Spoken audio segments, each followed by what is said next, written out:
Good morning और स्पैटी chef दिल से फूडी अहमदनगर की फूडी आप सभी को आपकी फ्रेंड एसके स्टाइल का प्यार भरा नमस्कार। आज मंडे है और मंडे की शुरुआत करते हैं एक लाइन और एक बहुत ही खूबसूरत सी कहानी के साथ। उम्मीद है कि आपको ये कहानी बहुत पसंद आएगी। खामोश होकर नेक कर्म करते रहिए, दुआ खुद बोल पड़ेगी। इस प्यारी सी लाइन के साथ शुरू करते हैं आज की कहानी। एक राजा था, उसका राज्य बहुत ही बड़ा था, बहुत ही विशाल था और वो अपनी प्रजा के बारे में हमेशा सोचता था। लेकिन प्रॉब्लम क्या थी, राजा के बच्चे नहीं थे। अब उसकी उम्र भी होती जा रही थी। अब वक्त था राज्य के लिए दूसरे राजा की। उसने अपनी पत्नी और इधर उधर राज्य के लोगों से सलाह की। तो कुछ लोगों ने बोला कि आप किसी और के बच्चे को गोद लें और उसको राजा बना दें।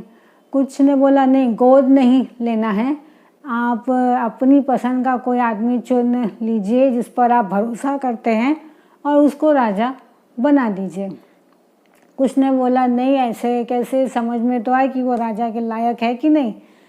तो फिर कुछ ने बोला कि अच्छा, आप इंटरव्यू रखिए, साक्षात्कार रखिए और लोगों को बुलाइए, लोगों से मिलिए, लोगों का टेस्ट लीजिए और उसके बाद आप सोचिए कि आपको किसको राजा बनाना है। तो ये बात राजा को ठीक लगी। तो राजा ने बोला ठीक है, ये साक्षात्कार नहीं होगा, कोई इंटरव्यू नहीं होगा, नॉर्मल सी बात होगी, नॉर्मल सी बातचीत होगी। मैं बातचीत के दौरान समझ लूँगा कि ये लायक है या नहीं। फिर किसी ने बोला कि ठीक है, आप एक क्राइटेरिया डिसाइड कीजिए, मतलब इतनी एज या ये वाले जात के। तो राजा बोले नहीं, राजा के लिए जात पात क्या है, राजा के लिए तो सब लोग बराबर हैं और कोई क्राइटेरिया की कोई ज़रूरत नहीं है, कोई एज लिमिट नहीं है। तो ये फाइनल हुआ कि राजा एक टाइप का इंटरव्यू लेंगे जिसमें कोई उम्र बंधित नहीं थी, कोई आदमी, कोई समाज का भी व्यक्ति उसमें आ सकता था। ये खबर पूरे राज्य में फैल गई, दूर दूर तक ये खबर फैल गई, गांव में फैल गई कि राजा ने ऐसा ऐलान किया है। दूर दूर से लोग आए। एक गांव में एक लड़का रहता था, बहुत ही गरीब परिवार का था। उस तक भी ये बात गई, वो इसमें भाग लेना चाहता था और लेकिन वो गरीब था बहुत और उसके पास जाने के लिए पैसे भी नहीं थे। उसने अपने माँ बाप को ये बात बोली कि ऐसा ऐसा है, क्या मैं राजा से एक बार मिलूं? कम से कम नहीं भी अगर बनूंगा तो कोई बात नहीं, मैंने कोशिश तो की, कम से कम मैं राजा से तो मिला, इस बात की तो मुझे खुशी रहेगी। तो माँ बाप ने बोला वैसे तो जाना तुम्हारा बेकार है, क्योंकि राजा हमारे जैसे गरीब को तो राजा बनाने वाला है नहीं। हम लोग तो हैं गरीब परिवार के लोग, हमें क्या वो राजा बनाएगा। लेकिन फिर भी बेटा, अगर तुम्हारी इच्छा है एक बार कोशिश करने की तो ठीक है, तुम जाके कोशिश कर लो। तो लेकिन अब बात आई कि अब जाएं कैसे, क्योंकि उसके पास तो पैसे भी नहीं थे। पैसे तो छोड़िए जनाब, उसके पास तो पहनने के लिए ढंग के कपड़े भी नहीं थे। एक पैंट शर्ट था, वो भी आधा अधूरा फटा फूटा था। अब इन कपड़ों में वो जाए कैसे? तो उसने जैसे जैसे जुगाड़ की, लोगों से कुछ उधार लिया, फिर एक बढ़िया सा उसने जैकेट बनवा लिया और वो जैकेट पहन के फटे हुए कपड़ों के ऊपर उसने एक शानदार सी जैकेट पहनी जो उसने जुगाड़ से बनवाई थी। उसके बाद उसकी माँ ने कुछ खाने का सामान दिया कि बेटा सफ़र बहुत लंबा है, हो सकता है कि तुझे भूख लगे तो कुछ लेता जा। घर से निकला नगर की ओर, जहाँ पे वो राजमहल था, राजा से मिलने के लिए। और रास्ते में जा ही रहा था, पैदल जा रहा था और क्योंकि उसके पास कोई ऑप्शन तो था नहीं, पैसे तो थे नहीं उसके पास। तो वो नगर में पैदल पैदल पैदल पैदल जाने लगा और हज़ारों सवाल उसके मन में थे। वो होता है ना, जब इंटरव्यू देने जब हम जाते हैं तो हमारे मन में हज़ारों सवाल आते हैं कि क्या क्वेश्चन होंगे, कैसे मुझे बोलना है, कैसे नहीं मुझे बोलना है। तो ये सोच के वो भी, उसके दिमाग में हज़ारों क्वेश्चन थे। उसने देखा कि बस अब महल आने ही वाला है, बहुत दूर से ही उसको महल दिखने लगा और वो खुश भी होने लगा।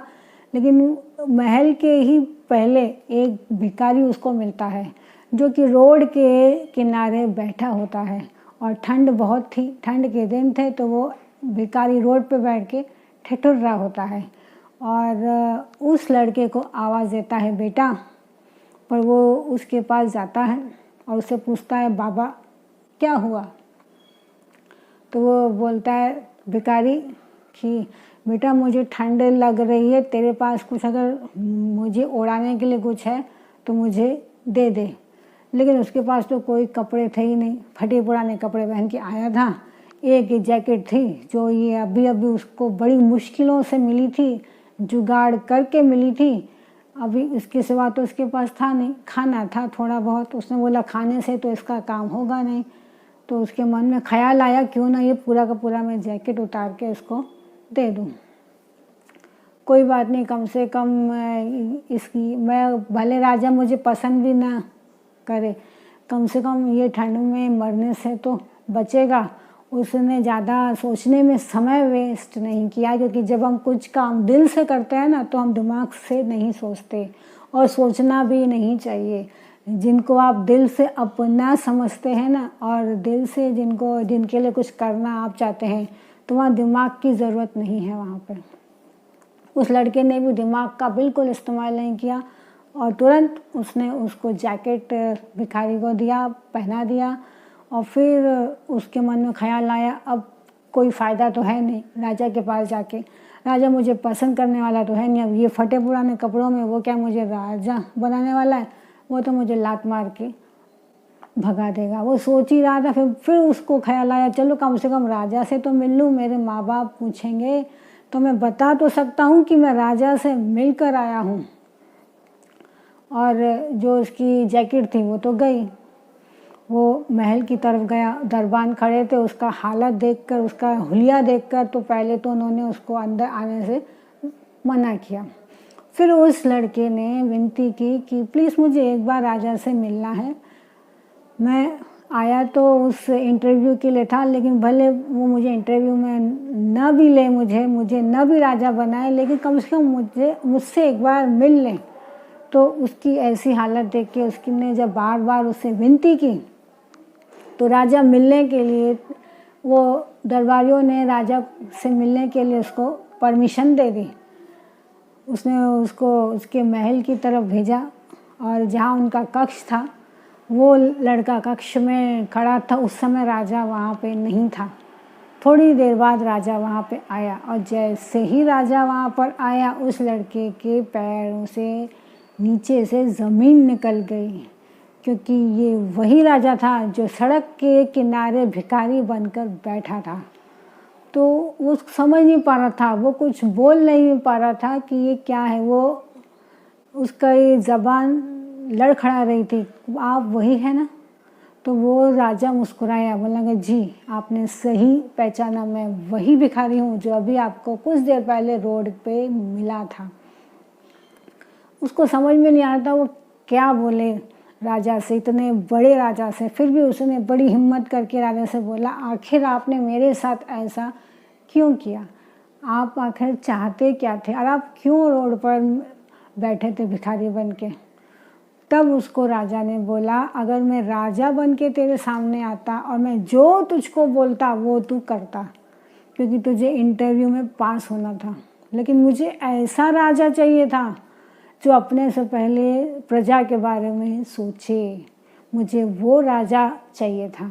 उसके लिए मैं रोड पर बैठ गया और तुमसे पहले कई लोग आए, मैंने कई लोगों के साथ वही सवाल किया कि मुझे ओढ़ने के लिए दो, मुझे खाने के लिए दो, लेकिन मुझे किसी ने कुछ नहीं दिया।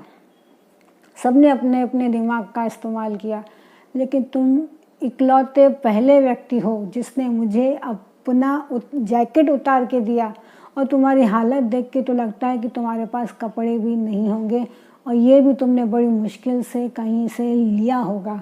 उसके बावजूद भी तुमने अपने बारे में नहीं सोचा बल्कि पहले मेरे बारे में सोचा। तो तुमसे अच्छा राजा पूरी दुनिया में मुझे दूसरा ढूंढने को नहीं मिलेगा। तो इसीलिए मैं बैठा था और आज से अभी से तुम ही इसी राज्य के राजा हो। तो ये कहानी तो दोस्तों बहुत छोटी थी, बहुत ही छोटी सी थी, पर ये छोटी सी कहानी हमेशा हमको याद दिलाती है कि अगर आप दिल से करने का सोचा है कुछ भी काम, भले वो छोटा हो बड़ा हो नामुमकिन हो, लेकिन उसको करना ज़रूर, बिंदास होकर करना, क्योंकि दिल से किए हुए काम कभी भी बेकार नहीं जाते, कहीं भी बेकार नहीं जाते। उनका रिटर्न आपको कहीं ना कहीं कैसे ना कैसे मिलता है। हाँ, ये नेक काम करते समय कुछ तकलीफ़ें आती हैं, लेकिन उसका रिज़ल्ट भी अच्छा होता है, शानदार होता है। तो हमेशा जब आपको नेक से काम करना हो तो सिर्फ़ और सिर्फ दिल से ही आप काम करें, और दिमाग का यूज़ तो आप कहीं ना करें। ओके दोस्तों, उम्मीद है कि आपको एक कहानी पसंद आई होगी। अगले हफ्ते फिर मिलेंगे एक नई स्टोरी के साथ। बाय। एस के स्टार।